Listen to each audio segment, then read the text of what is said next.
Hello everyone, welcome back to TechShams. If WhatsApp is taking up too much storage on your phone, I will show you how to quickly find and delete large files using WhatsApp built-in storage management tool. Let's get it started. First, open the WhatsApp app, tap Settings, then open Storage and Data. At the top of the screen, tap Manage Storage. Here you will see a storage bar showing how much space WhatsApp is using on your device. Scroll down to the larger than 5 MB section.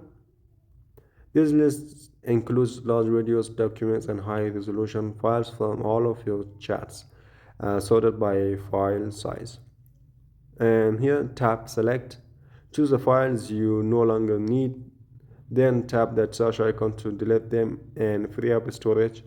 If you don't see the larger than 5 MB section, it simply means you don't have any files over 5 MB on your WhatsApp.